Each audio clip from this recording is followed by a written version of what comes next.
This morning is a scene setting. We've had, as you can see, many kind of AEC panels and conferences and workshops and so on. This panel, we want to do something that is value added. We want to look at the AEC by asking hard questions, probing the dynamics that may be good, bad, not necessarily all promising, but certainly dynamic. So we have 4 speakers here. You have a program in front of you. I'm not going to go into a long introduction. The biographies, the bio details of the speakers should be in your packet, which comes in a bag. The Nikkei Asian Review bag is a plastic bag, nothing fancy, but all information is there. So no long introduction of the speakers. The sequence of presentations will be a little bit different than the program. We have a couple of presentations from PowerPoint, I think 3 by PowerPoint. So the first speaker will be Dr. Jayant Menon he's a lead economist of the Asian Development Bank based in Manila. He's written and co-authored, I think, a big book on the ASEAN Economic Community a year and a half or so ago. It's a very good book. So he's very knowledgeable about the ASEAN Economic Community. He's going to give us a kind of a progress report about where it is today, what needs to be done, what are the gaps for the ASEAN Economic Community. He'll be followed by Dr. Ruth Banomyong, the head of the International Business, Logistics and Transport Department at the Thammasat Business School. So he has done a lot of work traveling frequently and a lot of research projects on the connectivity, especially the Greater Mekong sub-region. So this is the real AEC. The real AEC is happening. It's taking place, but it's not on paper. On the paper, the ASEAN Charter, the AEC that we see in print, that's the work in progress. The work that is done, Dr. Ruth will tell us about. And then we'll be followed by Kun Kesara Manchusree, who is the president of the Stock Exchange of Thailand. She will tell us about her experience and expertise on how do we finance development in ASEAN. Do we set up more capital markets, stock markets? If so, how? And then we'll wrap up with Kun Kavi Chongkittavorn, and I'll come to his introduction later. He's got a long CV. So let's start with Dr. Jayant Menon. Thank you. Thank you very much, Dr. Thitinan. Let me start by first thanking the organizers, Nikkei, Asia Review, ISIS, and all the other sponsors for inviting me here today. I will be speaking personally, not necessarily representing ADB's views, but I'd like to very quickly run through the assessment that we prepared that Dr. Thitinan referred to, a book that we co-authored with the Institute of Southeast Asian Studies in Singapore, ICS. I co-edited the book with a number of colleagues there, including Dr. Rod Severino, a former ASEAN Secretary General. I say all this because I would like to encourage you to download the book for free from the web. I don't need to give you a web address in this age of Google. If you just type in ADB and AEC, you will find a link to the book. It's called The ASEAN Economic Community, A Work in Progress. We've heard references to a work in progress already today from Dr. Surin and others, and this is very much in the spirit of the book as well.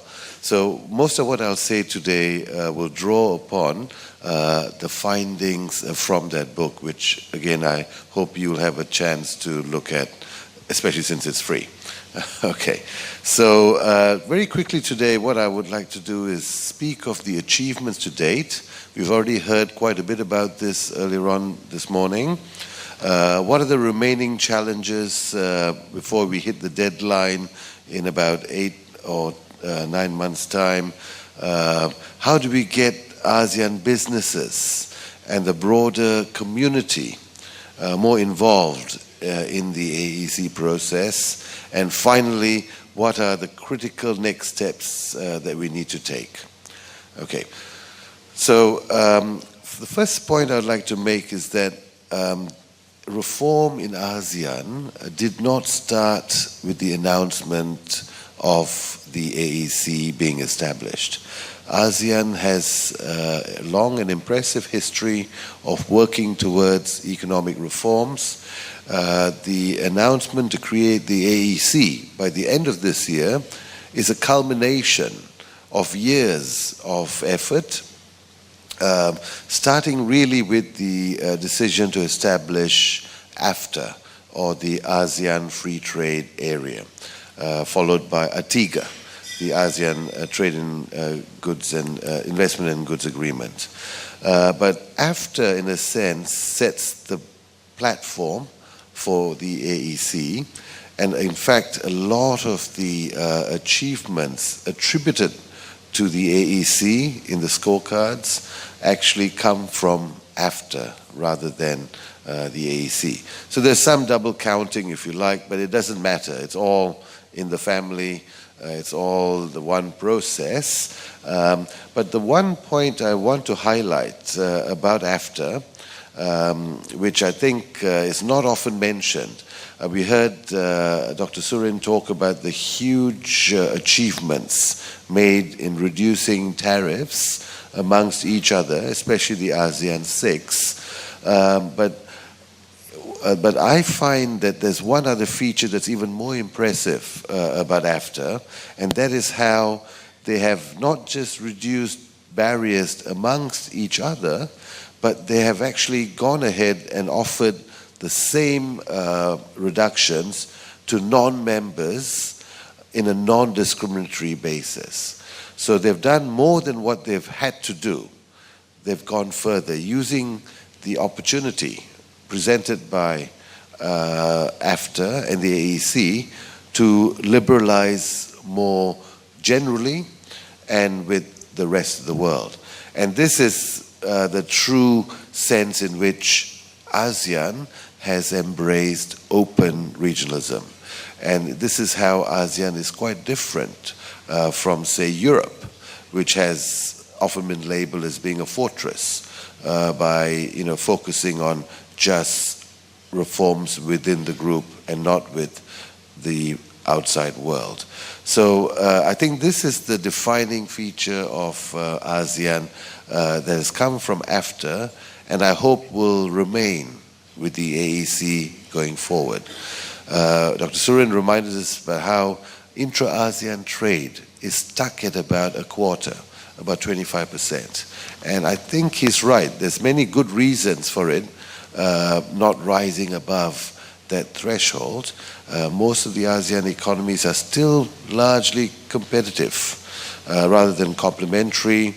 They have similar endowments, they produce similar goods, and they compete in third markets. To the extent that they cooperate, it's through the regional supply chain, or Factory ASEAN, as it's called. And that's where I think the growth in trade will come from. There will be some increase in trade in services within the region, and some final consumer goods. Thailand has got a large number of companies that are becoming more successful in the region, and services, Malaysia and Singapore as well, in banking and so on. But by and large, I think most of the trade will involve promoting the global production network, the regional supply chain, which involves trade in parts and components, automotive industries and electronics, and now branching out into new segments as well, like chemicals and the like.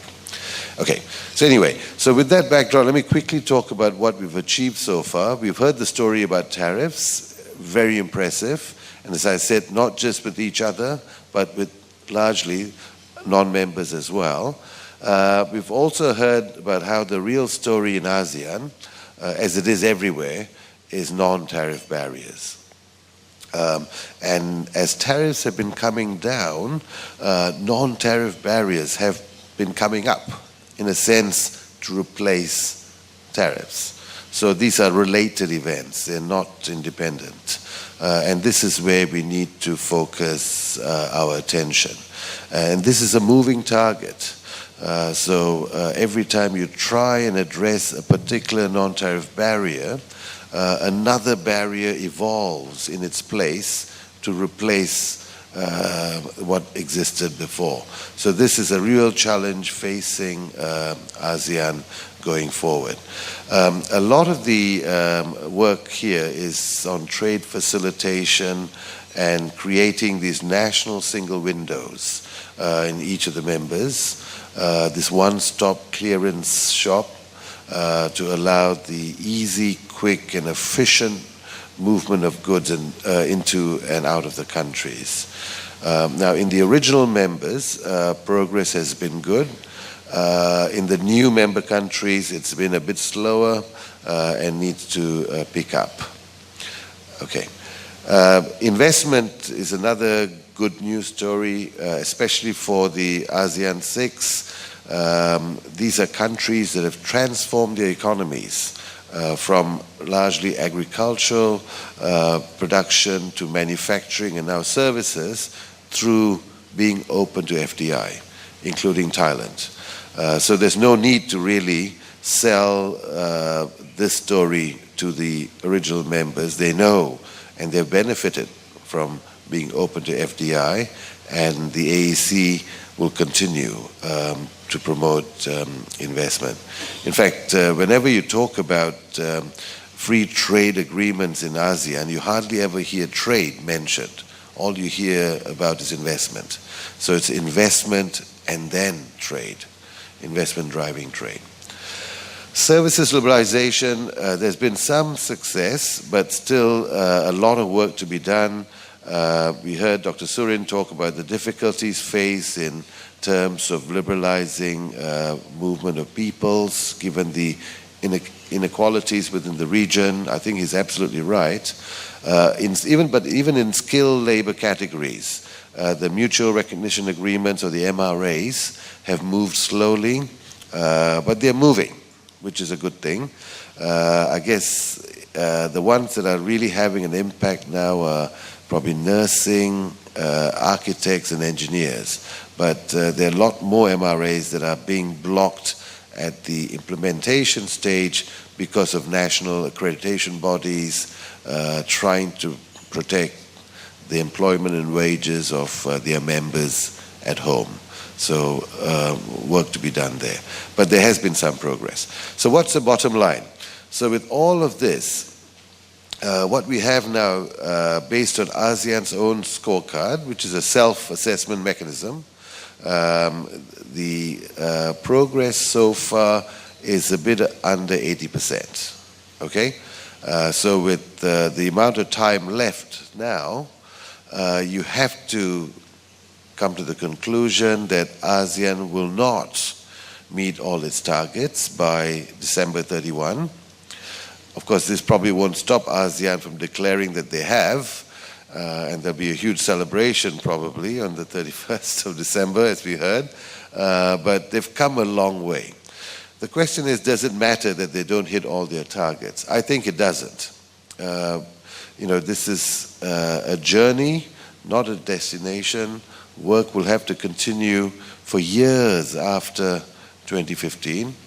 And in fact, maybe it'll never end. Work will have to always continue as we try and improve the investment climate and make ASEAN a more competitive region, meet all of those objectives of the 4 pillars. But you can see here, as we go down the 3 phases, the rate of progress has been slowing from about 90% to 72% to a bit below that. And that's because the low-hanging fruit have been picked. The easy phase of liberalization has been achieved, and now we are faced with the more difficult, the more sensitive issues going forward. So the hard work lies beyond the deadline of 2015. And of course, the real hard work, as Dr. Surin very correctly reminded us, is in the implementation. All of that, of course, happens post-2015. I'll come back to that a bit later. Okay, so there are a host of challenges. I won't repeat all of them because you've heard about it already today. I think non-tariff barriers, a key challenge, labor, as we have heard, development divide, the inequities are huge. And the problem here is that while the gaps are narrowing, right, the new member countries are growing faster than the original members. They're growing at above 7% on average. The old members are struggling to do 5-ish these days. So the gaps are narrowing. Economic gaps are, by definition, narrowing. But are they narrowing fast enough? And are we replacing inter-country disparities with intra-country inequities? So while we narrow the gaps between countries, is this occurring at the expense of rising inequality within countries? So this is another concern, especially in ADB, in trying to make growth more inclusive, while trying to catch up to the more advanced members of ASEAN. Okay, so I don't want to go on too long. I'll very quickly talk a bit about whether ASEAN's ready for the AEC. A lot of the work, the surveys done by the BAC, the Business Advisory Council of ASEAN, including the survey that we did with ISIS in our book, paints a very bleak picture of a low awareness and even lower preparedness for the AEC. The private sector, as we've heard, has to be the engine if the AEC is going to work, and they have not really been very actively involved yet in preparing for the AEC. In fact, preparation is probably highest in Thailand compared to the other countries. And I think this is partly because it fits in with Thailand's role in this GMS region, as well as moving into the broader ASEAN region. So awareness here is probably the highest, but still not high enough maybe. We need to do a lot more work in the limited amount of time that we have in increasing both awareness and preparedness. Okay, so let me try and wrap up quickly. I've spoken for a long time. I think the biggest challenge facing ASEAN will be in implementation. And we've heard this today already. It's one thing to get together, sign agreements, even ratifying them when you go home, but implementing them is a completely different issue. Even in the process of ratification, we find often that domestic laws might have to be changed, and this might face resistance by domestic vested interests. They're trying to protect their market shares. So governments must show leadership in pushing through these reforms, these changes in the laws at the parliamentary stage. But then they must move on to ensure that enforcement and implementation is legitimate. The problem here is that it's all about the carrot and there's no stick, right? The dispute settlement mechanism in ASEAN has never been used. In reality, there's been threats to use it, but never really a full case. And so what recourse do you have if a country doesn't live up to its commitments? Very limited in terms of enforcement mechanisms. So it's got to be based on goodwill until we find a better way of ensuring that enforcement is strengthened. And finally, let me just say, I think the way to think about the AEC is not just meeting a set of targets. The AEC should be seen in broader perspective as part of the development aspirations of the members, especially the new members, but also the others. The AEC should be part of a broader experiment of improving livelihoods, increasing a sense of community in the region, and ultimately increasing employment in these countries. And so if it's going to achieve these objectives, it's going to cost a lot of money. We heard about the AIIB earlier in terms of playing a role in meeting the infrastructure gap. It's going to be a lot more than that is required, not just from multilaterals like ADB and the World Bank and new banks, but also domestically a greater mobilization of resources will be required. We have to think of more innovative ways of raising the funding. Of course, a lot is said about public-private partnerships. We've got to work on ways in which these can be implemented effectively. In the Philippines, where I live now and work, we're facing a lot of obstacles in terms of getting these PPP projects off the ground. But there's little choice, actually. The public and private sectors need to work closely together, and this is the way forward. So with that, I think I'll just finish by saying, let's not worry about deadlines. The AEC is a long-term project, a journey, and we've come a long way, but we still have a lot of work to do. So with that, thank you, Chair. Yeah. Very good. Thank you very much. Don't worry about deadlines. Everyone except students still have deadlines, have to turn the assignments in. But otherwise, I think it's a good point that even today, we're on Thai time. It's a little bit flexible. The AEC will be flexible. Good kickoff and overview. I think a number of issues you mentioned. I think the twin gaps, the divide, income divide within societies and also across ASEAN, the 55% AEC awareness. I think probably 90% of that is probably here in Thailand. And then scorecards. I don't know how they do the scorecards. They don't mean anything to me. So we can go into that a little bit later on. But I think the most fundamental issue that you kicked off with, I think we have to bear in mind, how do you get regional integration without supranationality? You mentioned no stick. Carrot, but no stick. There's no stick in ASEAN. You do whatever you want. Lowest common denominator. But you want to be a regionally integrated economic community. Big challenge. We'll come back to these themes, but now we'll go to Dr. Ruth Banomyong for integration that is actually taking place. Thank you, Dr. Thitinan. First of all, what I would like to do is, I would like to try to answer this question that I think everyone probably in this room has been asking themselves and have tried to ask Dr. Surin, what will happen on January 1st, 2016. Will the world that we know change? Well, the answer is no.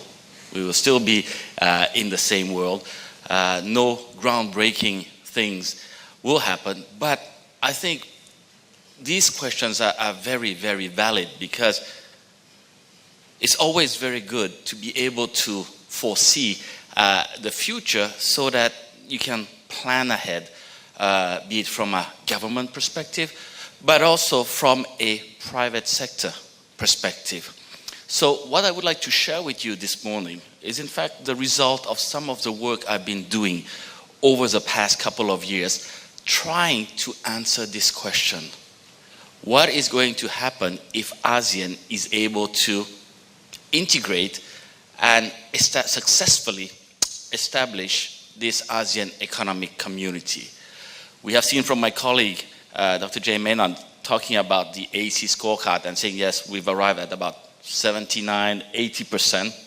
Okay, I do know how they do the scorecard and we can have another discussion later on. But my question is this, is if ASEAN was really able to implement everything that they promise, what would happen? And in trying to do this, I've been working with some colleagues in Japan, and we were using a tool called a geographical simulation model. And what I will show you are the outputs, not the formulas. So I will show you the outputs, and the outputs are themselves, I think, quite easy to understand. So allow me to explain how we did it. We've established a number of scenarios. We have a baseline. What is a baseline? The baseline is ASEAN members countries do not go into the AEC. That's a baseline. Then we put in the scenario, what will happen if all of the ASEAN countries are able to implement their commitment under the AEC? You might ask me this question, where do we find that information? Well, in ASEAN, there is a master plan on ASEAN connectivity. And in that master plan, there's a list of infrastructure projects that needs to be completed by all the various members countries. There is a list of all the various institutional arrangements that has to be implemented, especially those related to transport facilitation, and also a list of what needs to be done from a people-to-people connectivity. So what I'm showing here to the audience is only valid if all the ASEAN members countries are able to implement. If one of the ASEAN members countries is not able to implement, this doesn't work. And this simulation is totally wrong. So let me expand a bit more. So if you look at the impact of going into the AEC, on the 1st of January 2016, no way. There's no way of really knowing. So we've projected into the future, 15 years after the establishment of the AEC, in the year 2030. And overall, ASEAN gains. The overall ASEAN member GDP gains at roughly around an extra 0.32% per GDP. And I think already a question should come. How come is it so low? Well, it is so low because ASEAN integration already started with AFTA. So in fact, it's just incremental here. And as we know, there are 10 members countries. Even though we go into this single market, this single production base, it does not mean that all the countries will benefit at the same level. And based on the simulation, comparing going and not going into the AEC as per the master plan on ASEAN connectivity, if you look at it in terms of percentage growth, the country that benefits the most is Myanmar, which is not very surprising in terms of percentage growth. And there's a country that seems to be losing out from going into this regional economic integration, which is Cambodia, slightly. So it does show that when we go into the AEC, these factors of production will start to move around. So areas such as Myanmar seems to be able to attract more and then develop higher level of growth. But this is just looking at it from the perspective of percentage growth. Another way of looking at it, and that's the green table under, is looking at the actual value. The actual value of how much each country is getting from ASEAN economic integration. And in that case, the country that benefits the most is in fact Indonesia. Is that surprising? Not very much, because Indonesia is almost half of the population of ASEAN with an emerging middle class. So that's a table, that's a figure. But I think the map, or the graphical map, is even more interesting. We basically have two colors. Red means higher than expected level of growth. Blue means lower than expected level of growth. It doesn't mean it's negative growth, it just means that the growth will be less than expected. And if you look at this particular map, here are some observations. Thailand says it wants to be the hub kitchen of the world, so on and so forth. But if you look at, and if I'm a Thai private sector, I would say, I don't want to stay in Thailand. I should go to the areas where they are all red, because these are areas where growth is located. And why Cambodia is blue? Well, it's because of this factor of production that are moving around. Everyone is going into Myanmar, but also we must not forget, in the factors of production, you also have labor, and labor is in fact being attracted to come into Thailand. So that's the case on continental Southeast Asia. On maritime Southeast Asia, what you notice is that the island of Java is blue. And that is quite understandable because here the assumption is only the ASEAN master plan on connectivity. So it doesn't take into account the national plans. And because of the congestion that exists already in Java, that means that, in fact, a lot of the investment, a lot of the economic activity will be pushed outside of Java Island, further into Sumatra, into Borneo, into some of these other outlying islands. So this is a case, if you compare going to the AEC and not going into the AEC. But as we know, ASEAN members countries, apart from having to follow the ASEAN master plan on connectivity, they also have their own national plan. And this is where it's interesting. And we've done basically 2 more scenarios. The second scenario is we assume that all of the countries are able to implement the AEC, and then we've identified the national infrastructure and development plan of all the ASEAN members countries, and looking also at the various trade facilitation aspects. In the most likely case is we assume that all the projects that have been put in the plan are being delayed, such as the almost high-speed train in Thailand, right? Not a full high-speed train, but almost. So what we see here again is that if the countries not only follow the master plan on ASEAN connectivity, but they are also able to implement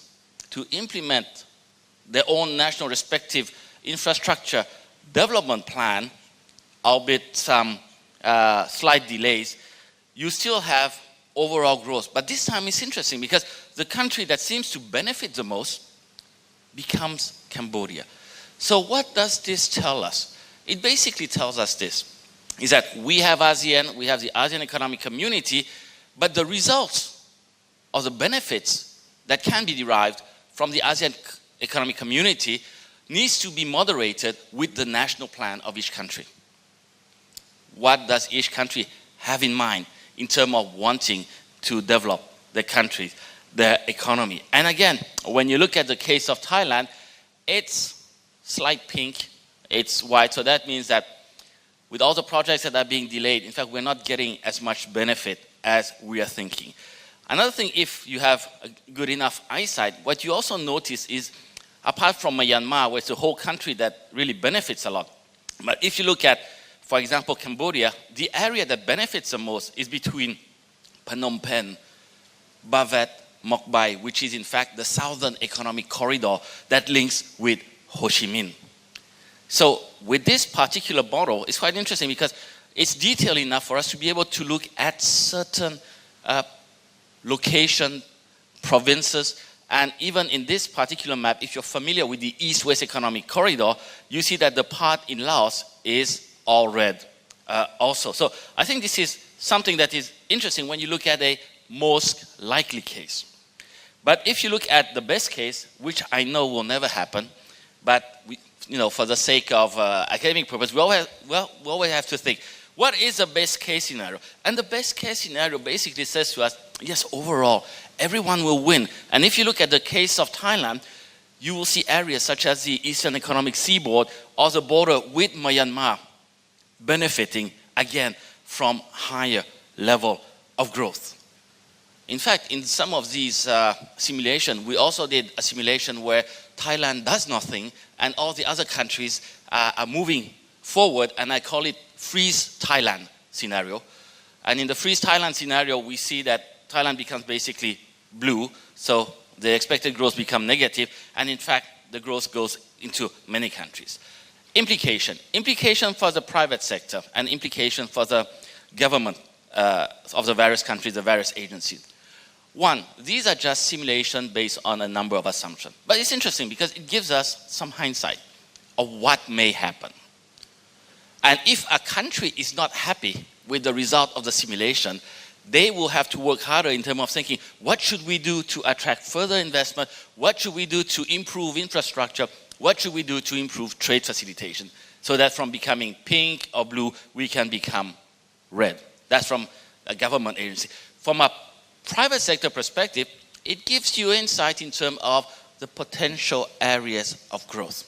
But always be very careful, because percentage growth doesn't equate to having a lot of money, because some of these countries are starting from very low level of GDP.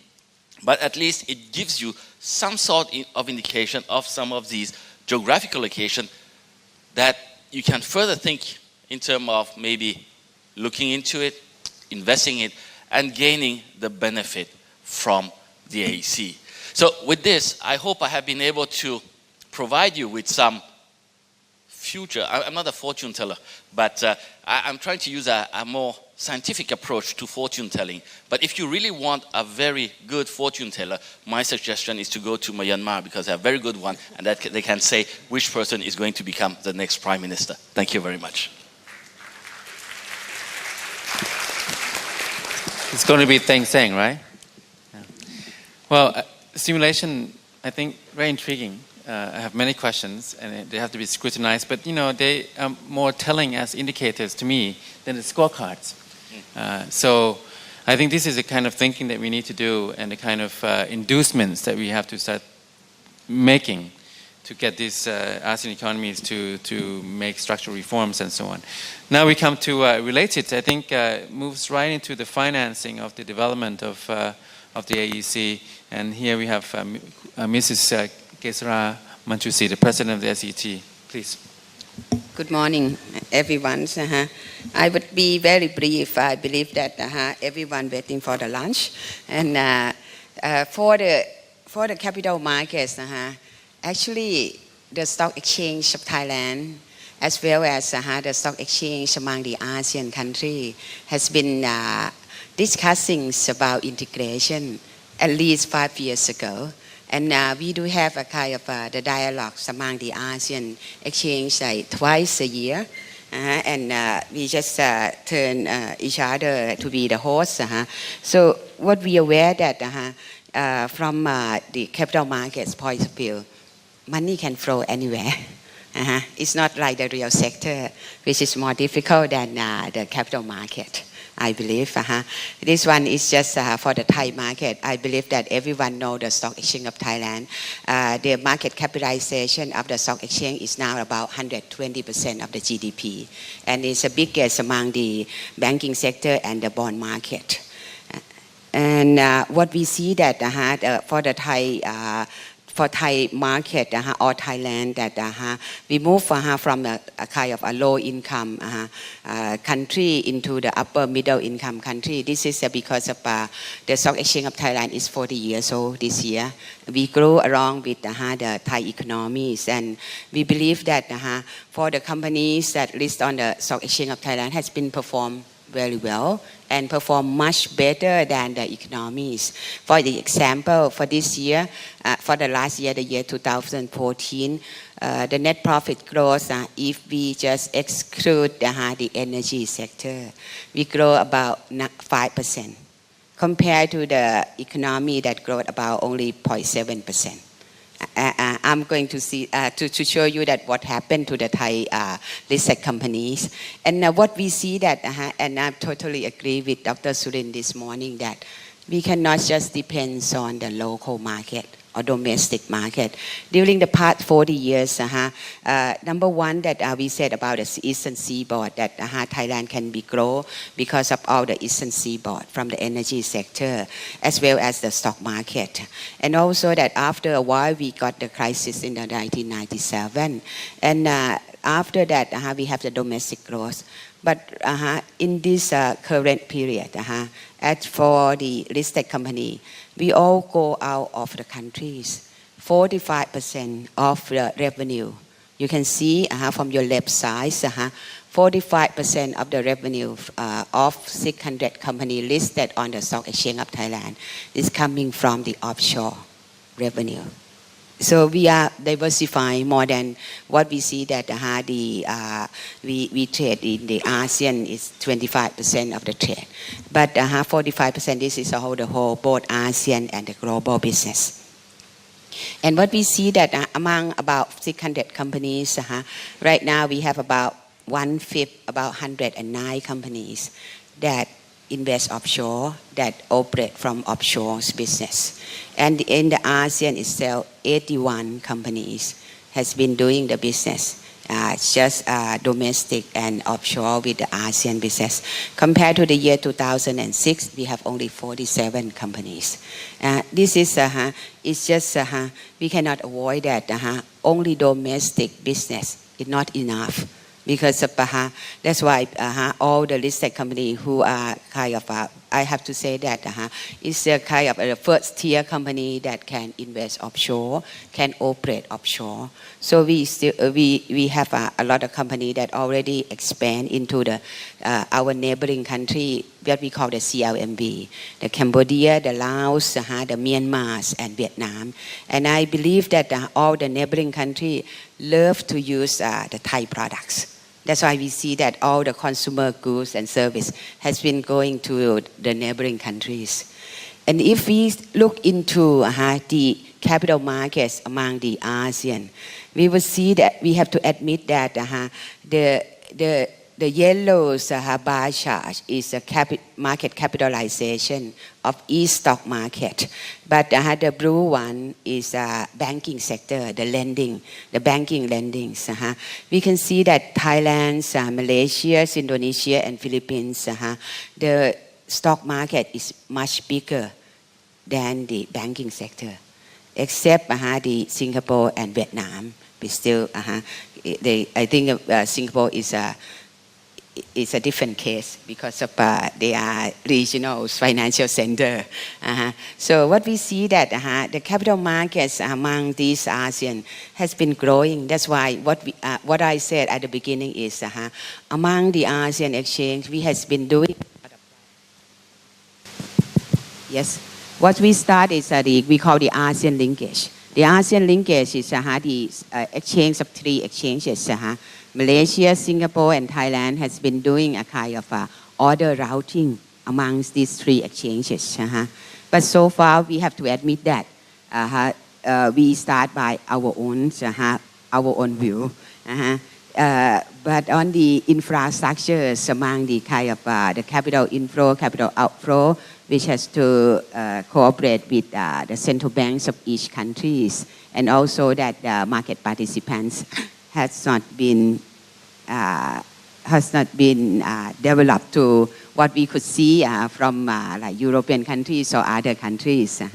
So the next move that we are going to do is we has been discussing is about the post-trade service, what we call kind of settlements, or the banking sector, clearing and settlements. We hope that we could do some kind of integration, and we hope that this service would be facilitated for the offshore investment and all the capital inflow, outflow in the capital market to be more efficient in terms of workable because of what we has been doing in terms of the capital market. Every country is, we have to admit that every country compete with each other. And we still have a lot of discrepancies among ourselves, among each country because of the development of the capital market. Singapore, Malaysia, Thailand, and other countries are different stage. And everyone just, what would happen if we open the market? And what kind of things that each country would benefit among ourselves? I think this one is one issue that we move quite slow, but we have the same objective that we cannot avoid to have the cooperation. But how could we have what we call ourselves is a competitive cooperation among ourselves? But I still believe that we are moving on, but it may not as as a high speech, as the government expect. But I think from now on, the more competitive from non-ASEAN into the ASEAN country would be a factor that make us to think quicker than before, because of, it's not only for the stock exchange, it's not just only compete to the neighboring country, it's compete to the global market. That is more importantly. So if we can compete with the global market, I believe that we can have the cooperation with the ASEAN countries. Thank you. Thank you very much, Kun Kesara. Very interesting figures you have, and it seems that the ASEAN economy, some are still very much bank-based rather than capital markets based. And also the Thai listed companies investing abroad, do they follow geography? You mentioned that they do a lot in mainland Southeast Asia, so that's something that we will take into consideration. Now we come to our last speaker, Kun Kavi. Kun Kavi, I didn't introduce him earlier. Now I will. He has a long, illustrious career. He has been a journalist with The Nation for a very long time, a columnist with The Nation. You can still read his column in the newspaper, the Nation newspaper. Also, he was assistant to the Secretary General of ASEAN in the 1990s. He is a foremost, I think, in the region, expert on ASEAN, its various dimensions, evolution, development. And he's going to tell us now a little bit about beyond the hype, ASEAN as a whole, looking at the ASEAN community as an entire project, not just the AEC. And let's hear from him. Well, thank you very much. I have to say that I have nothing left to say, because listens to all the experts. You have Menons, you have Dr. Ruth, and everyone here is having so much statistic. Now, what I would like to present you as a journalist trying to be a scholar is to present you these figures. This will be some sort of a checkup. Some figure, it's not a lottery, okay? 265. Ken mentioned the remaining of the deadline. I will tell you it's 265 days. Can we accomplish all the action plans? As you know, all the action plans are 667. Now it has been sort of diverse into many other things. But the second figure is this. Menon has talking about all the difficulties of AEC or the liberalization, but suffices to say is 80-20. 80 is the one that has been accomplished, the easiest part. Now is the remaining 20. This will be the most difficult. This is what is the future of AEC is all about. This is from what will happen from 31st of December. So when you ask me what will happen, well, there will be the first anniversary of AEC. And then next year, there will be the second anniversary of AEC. They will talk about the same thing that Menon talked about. Dr. Ruth was very clever in giving all these simulations, which I think will be impossible in the case of Thailand. Connectivity is very, very ambitious. And I think they will revive it, because so far, with all the good plans, nobody take up. Forget about the PPP. Forget about this. You know, I think the Chinese AIIB is coming to rescue. Now, you want concrete? I give you number 3. What is number 3? I just picked up from one of the slides was given to me by an official of the Chamber of Commerce. This is what Thailand has been doing. Nothing. MRA, this is the hub. We want to be connectivity. We want to promote AEC.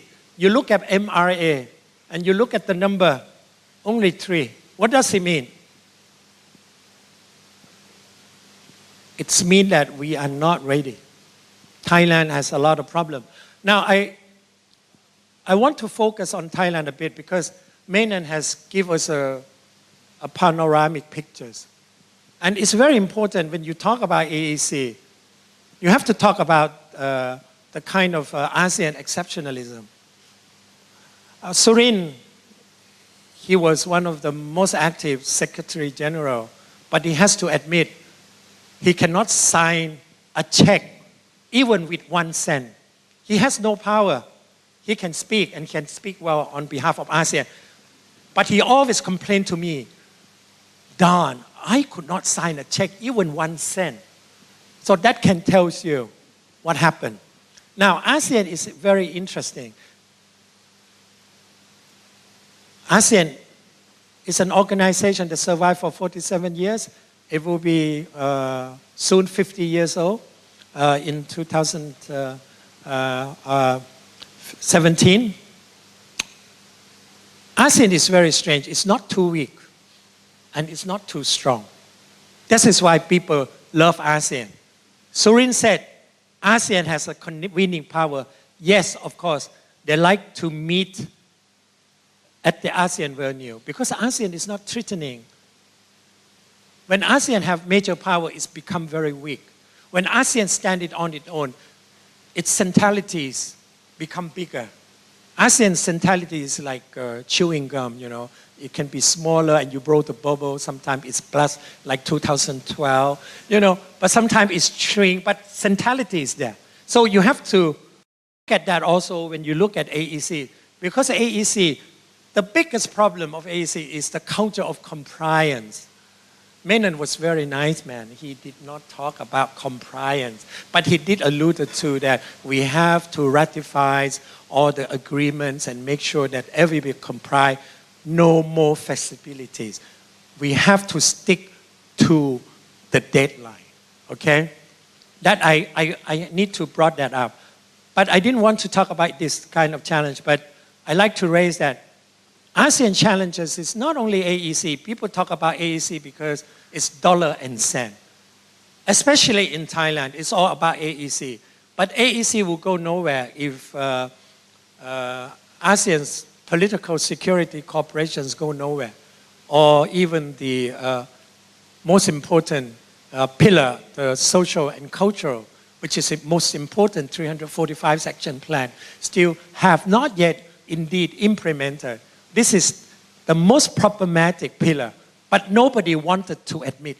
So everybody come out with their own scorecard, pleasing themselves that we have done well, especially on human rights, on democracy, on labor rights, blah, blah, and blah, blah. Okay? So these are the issues, but we were not talking about that. From now on, you know, after AEC, one of the questions people will ask, so what? ASEAN identity. Now, the first ASEAN identity that has come up after the ASEAN Charter, ASEAN flag, ASEAN's August 8 is ASEAN lane. That is ASEAN identity, but it's a very freaky one because a few countries do not understand what is the purpose of ASEAN lane. One of the countries is Thailand, because Thailand sees ASEAN lane as a temporary measures to promote tourism. They have no idea that ASEAN lane is part of the ASEAN Charter. It's also part of ASEAN connectivity. It's also part of the people-to-people connectivity. And it's a permanent measure to promote ASEAN. So nobody understands that kind of implication. Now, I want to move a little bit to the implemented challenge. Menon talked about all these challenges, but he did not touch on the implementation challenge. This is what ASEAN need to do. Of course, slow progress. You need political will.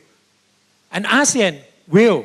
And I think Malaysia as a chair would like to push very far. You know, it's very interesting. If you follow the chairmanship, whoever becomes chair of ASEAN will like to push certain things. But Malaysia is the most exciting chair because when Malaysia chair, big things happen. 2005, EAS, interface with civil society. Now Malaysia said that ASEAN chair is Najib's chair. You know, it's going to be big, it's going to be memorable, but now it's a little bit diluted because of a lot of domestic turmoil. But the point here is you need Surin referred to champion. I think ASEAN chair this year will try to promote and implement the AEC so that the figure will come up 95 to 97%. Never mind, whether it's true or not. Just keep your mindset. The number is very important in ASEAN. So keep it up, So we have AEC and then move on. It's a work in progress. It's an evolution of cooperation. So these are the biggest problem. And if you go down to these implementation challenges, you will find that one of the biggest problems is the implementation at the national levels. In the case of Thailand, there are around 106 legislation that the Reform Council need to look at and to amend in this period if we want to catch up with AEC. And the effectiveness and qualities of activities, this is taboo. Please do not talk about it. If you want to verify, if you ask for due diligence or auditing, we will be in trouble because the 80-20 figure will immediate and dramatically reduce to 40-60. I think that's no-go areas. But the last few slides, I will focus on the AEC challenge because Thailand is the first country who has made AEC campaign an industry. A lot of people know we paid a lot of money, nearly 9 billion baht in the past 3 years. 9 billion baht. Every villager in Thailand know about AEC. But that's it. Yes, AEC is coming, but don't ask me what is AEC. And that is the problem, but now no more campaign. So you have to give credits to the Thai government because it's raised awareness. Multi-year campaign, part of the populist politics. You mentioned AEC, I give you 5,000 baht, So have a seminar to show, oh, by the way, have a small library. Even better, every Monday dress up, ASEAN's uniform. In fact, it's a requirement now. You have to buy ASEAN uniform. Today is a Brunei day. Tomorrow is an Indonesian day, So this is what Thailand has done. This is what AEC. I'm serious. This is what AEC. The private sector, this is the most interesting. It was the private sector that the Thai government is trying to help. And private sector is the most problematic because SME, they are not ready. They are scared. They are scared of foreigners. They fear that they cannot compete. So there are various levels of knowledge among SME. The SME that have no knowledge of anything, no idea. And then you have SME that have some idea, but don't know what to do. And then you have some SME have some idea and know what to do, but don't want to invest. The best part of that is that, big companies are much well prepared. But you can see Surin bias this morning. All he mentioned is a Malaysian company, Air Asia, and the Malaysian bank, CIMB. The problem with Thailand is that they don't have vision. You can mention Bangkok Bank, you can mention Kasikorn Bank, you can mention all the banks, but they don't have that sense of ASEAN-ness, the sense of belonging. Not yet, for me. I think they need to do even more. Now, the public also, as I said, we spend. The academic, we have AEC experts, but they think in silo. They do not see ASEAN economic community in a more holistic manner. And I think these are the challenge. Not only Thailand is ASEAN, but Thailand has highlighted AEC as the one topic as the one particular issue that they want to promote. Now, finally,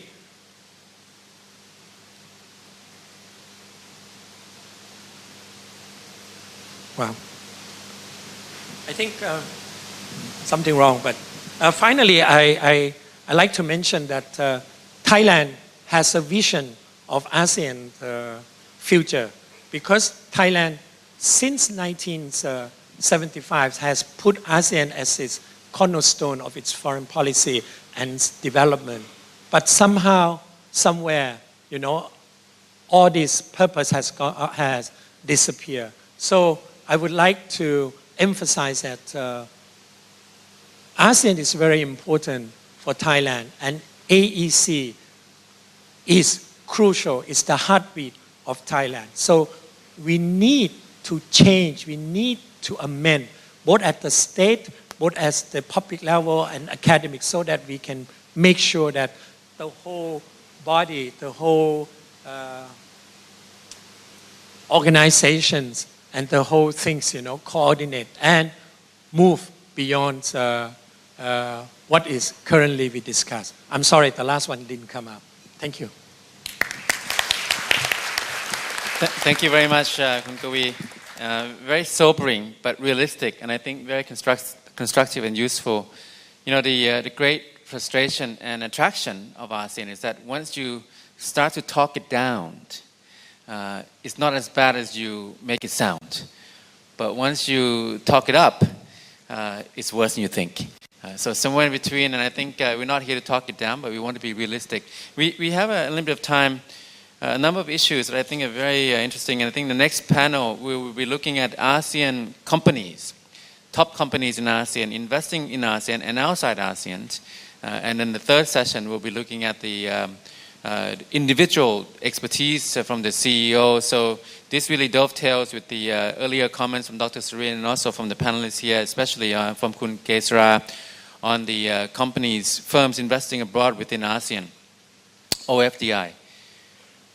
Now we have some time for questions, comments from the floor. I think we'll take the next 15 minutes or so.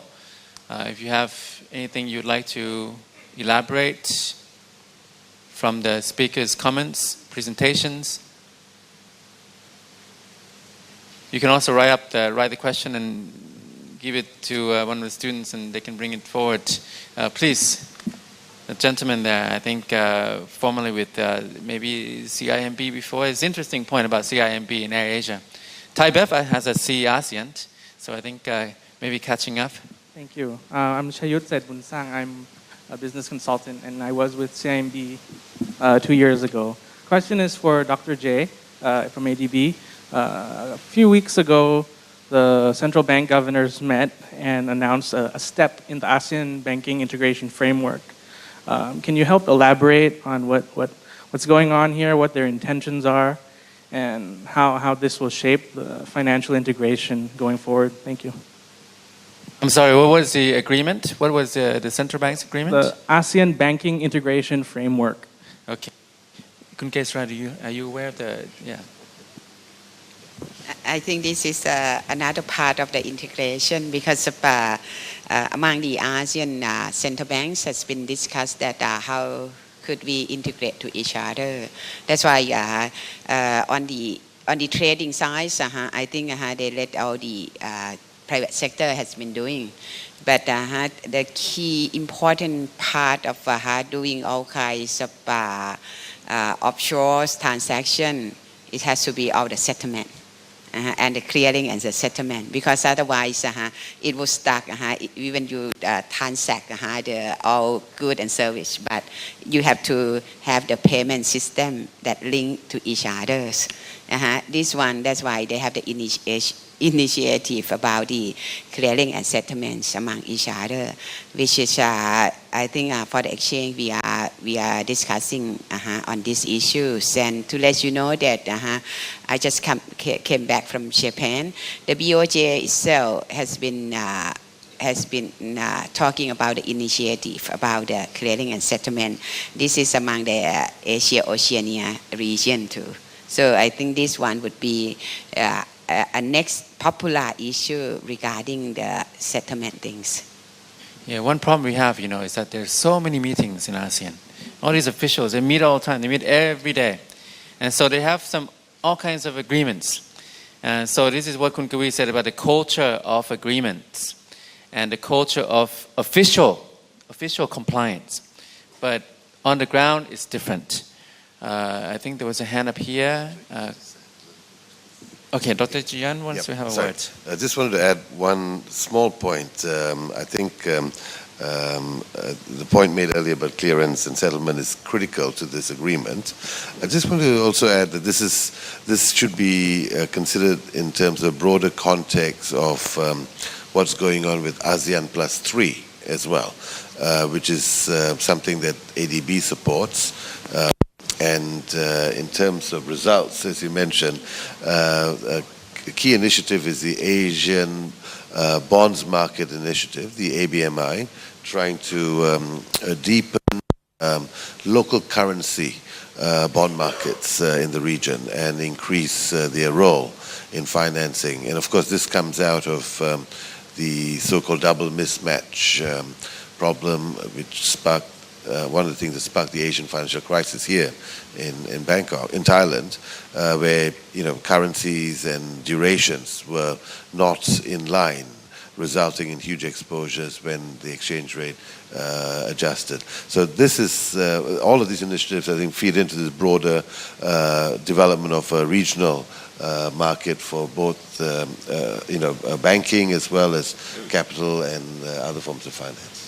Okay, I have two hands here, but on that note, since you come from the ADB, Dr. Jayant, and you brought up the Asian Bond Market Initiative, I have to ask you, how do you view the Asian Infrastructure Investment Bank that China has initiated, and now everyone has joined, pretty much, except United States? This is going to be a daunting dilemma challenge to the role of the ADB.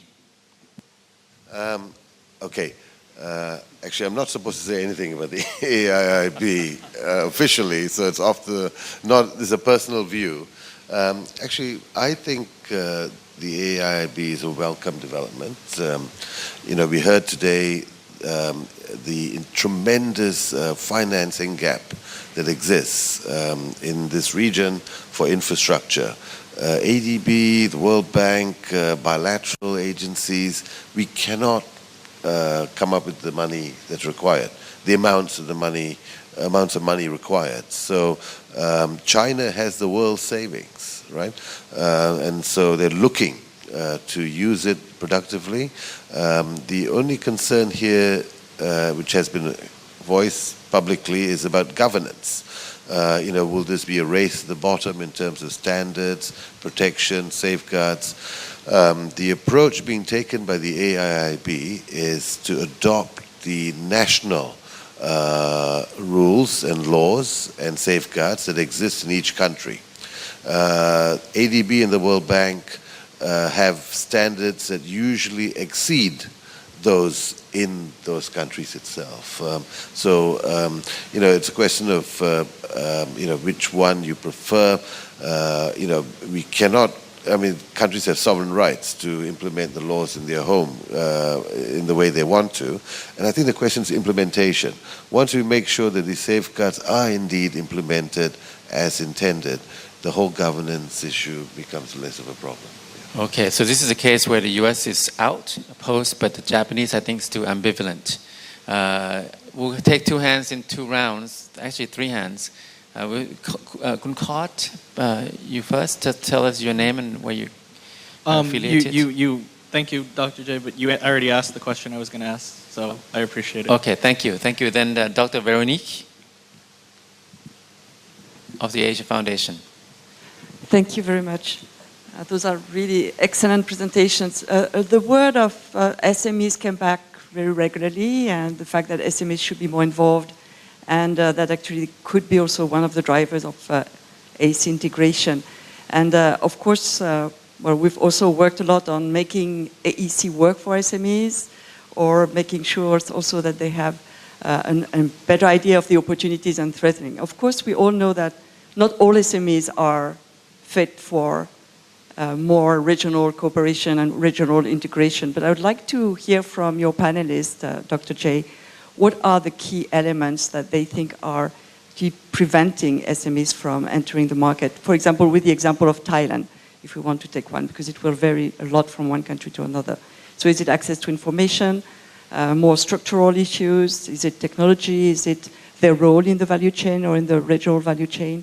What is really preventing this involvement? Okay, thank you. Any other question or comment on the role of SMEs as the drivers of AEC on the ground? In that case, Dr. Jayant, Kun Kesara, Dr. Ruth. Allow me to answer this to SMEs and what needs to be done. I think the biggest challenge for SMEs is that their daily life is a constant struggle just to survive. So they don't really have much time to reflect and think about what the future holds, because they have to be able to survive the present. Of course, they hear about the AEC, like my colleague panelist, Kun Kavi, was saying that AEC, but what does it really mean? No idea. They go with the Ministry of Commerce, they go to neighboring countries, they do business matching, and then they discover that at the end of the day, they can't even connect with the neighboring countries. So at the end of the day, my answer would be, the information in itself is not sufficient. It's really about in terms of giving them the skills to understand if they really want to move within the AEC, what is it that they need to have in terms of skills and understanding. But because they face this constant struggle of just surviving their daily businesses, when you first talk about the AEC, the first thing that comes to their mind is the foreigners will come in, even though they're already all here, but that doesn't matter. And they're going to face a higher level of competition within their own domestic market. So the initial impression, even before thinking of going out, is really more, how do we protect ourselves even more? So it's very, very challenging for the SMEs. And another thing that I just want to add related to SMEs is sometimes when these SMEs go on business trips, what happens is they meet some people in the foreign countries, but these people that they meet are not really prospective business partners. They're more like brokers trying to find other people to work with. Like when you go to, for example, to Myanmar, everyone knows someone that knows someone that knows someone that can help you do a deal. But at the end of the day, that is not serious at all. And a lot of these small SMEs get hurt, in fact, by meeting these people and then not being able to fully develop their activities in the neighboring countries. Okay, so this sounds like a public goods problem. They just don't have the resources to make this, to connecting these dots. So hence maybe the role for ASEAN governments to help facilitate and maybe finance some of the marketing, the connections. I think we'll go down this way. Kesara and Dr. Jayant. Thank you. For us, I think SME is like just a different perspective that how big they are and how small they are. But in terms of the Stock Exchange of Thailand, I think what we found out that during the past few years, we have a lot of small companies that are coming to list on our exchange. And what we found out that those new companies, but we have like 40 to 50 companies a year, which is not could not see that this is just small. But what we see that the companies who already started listing on the exchange, it means that they have the plan to expand, but not the ASEAN. Most of our company expand into the CLMV, only the neighboring countries, and we have a lot of like kind of association that brought them to see each other, brought them to have the relationship with those business in our neighboring country. So far, I believe that these companies are small, but they are professional enough to educate themselves and to have a good network and to expand. And because of they already list on the exchange, so they have a capability in raising funds to expand their business. And we found this is a trend of the new listing on the exchanges. Just very quickly, I think my view about how the AEC is likely to affect SMEs is that the impact will be very small. I think the issue of developing SMEs is very important for employment in home countries, but it's going to be a national issue. It's going to have to deal with building up, filling the market failures that Dr. Ruth mentioned, but national governments will have to do this as part of their domestic reform program. To the extent that the AEC can impact on SMEs. I think the main role there would be to try and get them more actively participating in the regional supply chain, supplying domestic services to multinational firms that operate within the region as part of the global production network. That's where I see the AEC itself playing a role in supporting SMEs. But by and large, it's a national issue requiring a national perspective. The AEC will have a marginal impact, I think, to be realistic. Well, SME will become one of the biggest issues that ASEAN has to tackle. This year, Malaysian chair will come out with a plan of action so that ASEAN cooperate on SMEs. In the case of Thailand and in Myanmar, in some of the country which has less developed SME, I think the issue boils down to two. One is the financial sustainability. And it's very important. A lot of time the government did not provide sufficient loan or the kind of money they want. For instance, in Myanmar, SME has a lot of problems because they cannot promote or moving beyond what they have like in privilege. One of the biggest SME developments area in Myanmar is on the privilege and drink and then construction. In the case of Thailand, financial support has been given, but I think they need much more. Second is the ASEAN-wide problem is the research and development, product design, brand development. I think this is the area. Country like Singapore, Malaysia has much better in come out with certain brand, but Thailand also now is promoting its own brand SME. And number three, for the Thai SME, language barrier has created a kind of phobia that has forced them to stay inside. So I think there must be ways to bridge that. If you go to Myanmar, one of the products that is popular that don't need English language is cosmetic. Thailand is very well known in promoting cosmetic ointment, whitening cream. In Myanmar, it's one of the popular, you don't need English, I think. You only need a white face as the language to communicate. Thank you. We'll take this as a last round. I think Mr.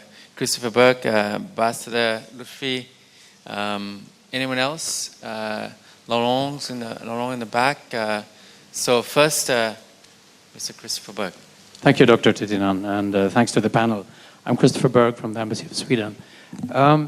When I go to these seminars and I get an update on primarily the private sector in Thailand, but also in the other ASEAN countries, I always get a feeling that there's some hesitancy, maybe even reluctance on the part of industry when it comes to AEC. There are information gaps, etc., etc. And I wonder, could any one of you identify any sector in any ASEAN country that's actually pushing for AEC, that's saying we want this, hurry up, achieve your goals faster, that's going to be good for us. Thank you. Okay, thank you. Laurent? Yeah, Laurent Melespin from Don Blink Company, but a former journalist as well, following ASEAN for many years. I want to ask, in particular, two good friends, Kun Kavi and Dr. Ruth, about the logistics of politics and the politics of logistics in the region, if I may say. You talked about the fact that in Thailand, logistics is often talked about, but implementation is slow.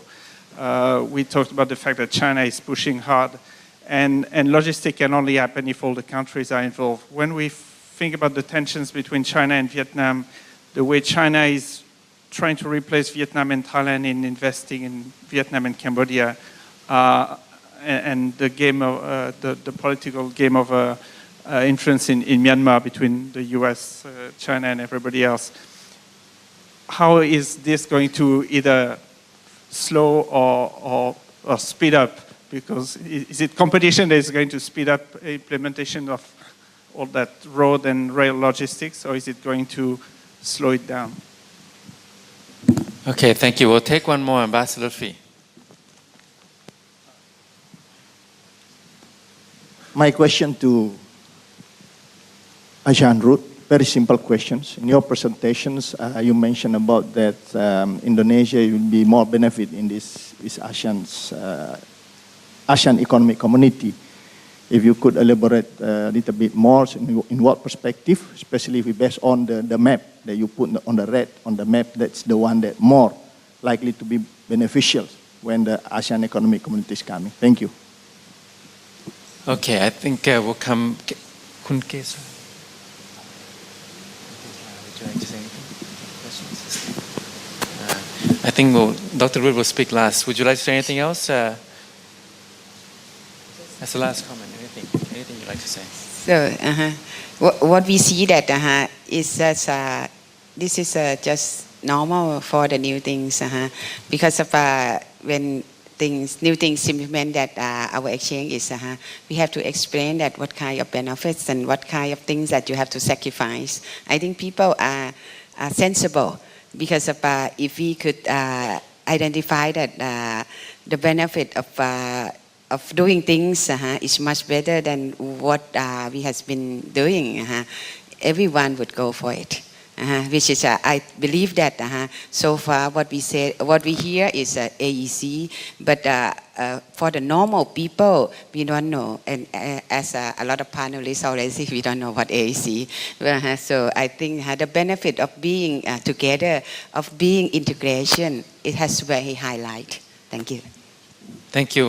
Dr. Jayant Menon, any sector in ASEAN that really wants AEC?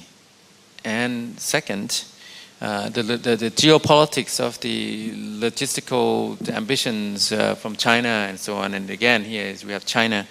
The ADB has been instrumental, indispensable as a prime main mover of the GMS. But now is China stealing your thunder now?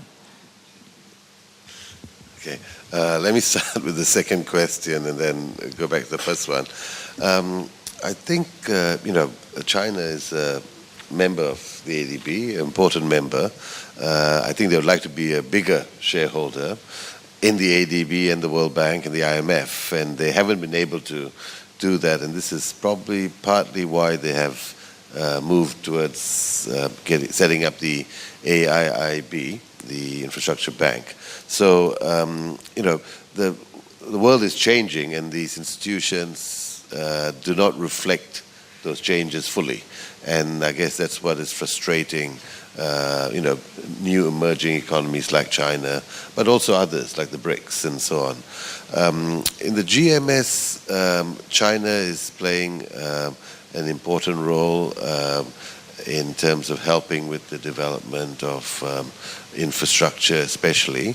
There are some very unusual projects like, rapid rail links between Laos and China, which I doubt is going to be to the benefit of Laos. I think it's actually a disastrous project. But apart from one or two things like that, I think by and large, China's role has been very positive, helping with infrastructure development. And we work with China, not just because they're members of ADB, but we also try to work with them co-financing different projects as long as we all agree on the standards that are met here. Now, in terms of what sectors are crying out for the AEC, actually there are lots of sectors that are crying out for not having the AEC, more so than asking for the AEC. So there is still a protectionist sentiment, I think, throughout ASEAN, especially in the new member countries that are just transitioning from, very centralized command economies to market economies. And I think we have to distinguish between national interests and vested interests, right? There's a lot of vested interests now standing in the way of liberalization because quite understandably they're worried about losing market share to foreign entry of firms, not just from ASEAN, but from outside other ASEAN countries.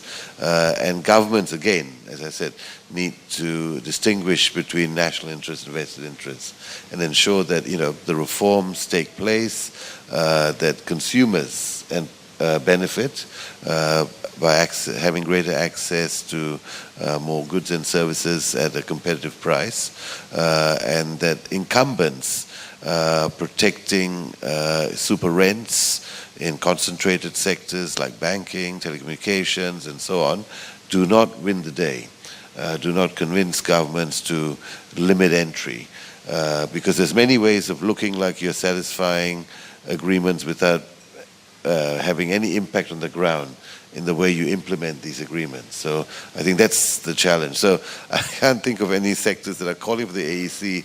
I can think of many sectors that are calling to slow down the AEC to prevent liberalization, and that's what we need to be wary of. Thank you. Kun Kavi. Well, I think the areas that AEC is pushing are tourism and education. And I think tourism, many countries try to make sure that by the end of this year or next year, there should be travel visa-free. That should have been there for a long time. Education, as you know now, all ASEAN countries have the similar calendar. That has been a joint common effort, and Thailand especially want to promote international education. As you know, Thailand has now nearly 200 international schools of varieties of qualities. Now, on the questions of logistics, I think it's very interesting because the way China proposed to ASEAN, I must give credit to China because China studied ASEAN master plan, and knowing full well that ASEAN master plan could not go anywhere without substantial fund because they cannot wait for ADB or wait for IMF or World Bank. So China studied connectivity very carefully and come out with its own. When Li Keqiang came here 2 years ago, he was very clear that we give you homework, we're going to stay in power 10 years, 2 + 7, you do it. So the bottom line for China is this: AIIB and many others projects and framework, China puts money where its mouth is. Number two, this will impact on China center, China-driven regional. I could not say it's an international order yet because this is still work in progress, because China wants to make sure that it can present much more than just giving money. They want to be some sort of a real indicator, of course, for governance, which is the biggest issue because it's not yet proved. And I think AIIB will be one of the huge projects for China to display its openness, whether it's possible or not, or incorporate all this governance in international standard. The latest country that make it by yesterday was the Netherlands. The Netherlands was the last country to get into the group of AIIB. Thank you. Okay, Dr. Ruth, the last response on the Indonesia in particular, but also on the, normally Dr. Ruth's presentations are filled with these great maps of mainland Southeast Asia, connected east to west, north to south, and so on. So what do you have to say now for the logistics and also the Indonesia? Okay, so the first thing is this, we talk a lot about logistics, but logistics is there to support the vision of a country or of a region. And what we have seen from what China has been doing is supporting the vision of what China wants to do with its hinterland, the Silk Road, and all these things. The challenge is within ASEAN, there is like this overview master plan on ASEAN connectivity, but within each country of ASEAN, they also have their own vision, where each country wants to go, except one country, which is Thailand. Thailand has no vision. 2020, 2030, you can ask anyone, there is no vision for Thailand. But we should not despair as Thai people, because even if we don't have a vision, we can still follow the ASEAN vision, and we don't have to think too much, right? So the logistics is this conflict between the various vision, and then you look at it, how you can establish the connectivity.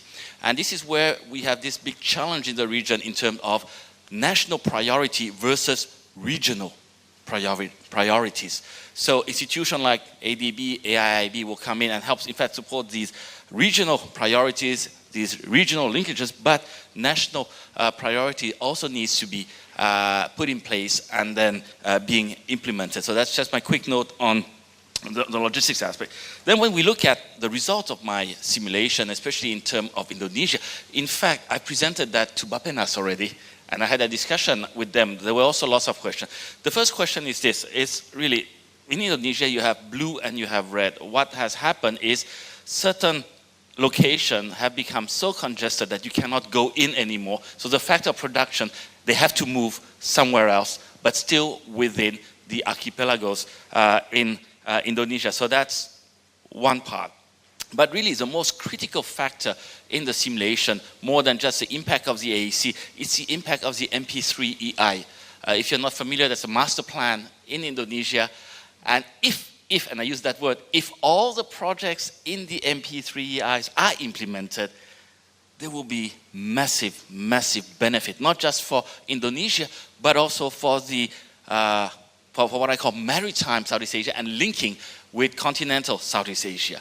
But there's a lot of work being done on the infrastructure side, but what I would like to also emphasize is the trade facilitation aspect must not be forgotten. Because these are the quick wins, if you can do it, these are the quick wins that will, in fact, give a higher level of return compared to the amount of money that you have to put in.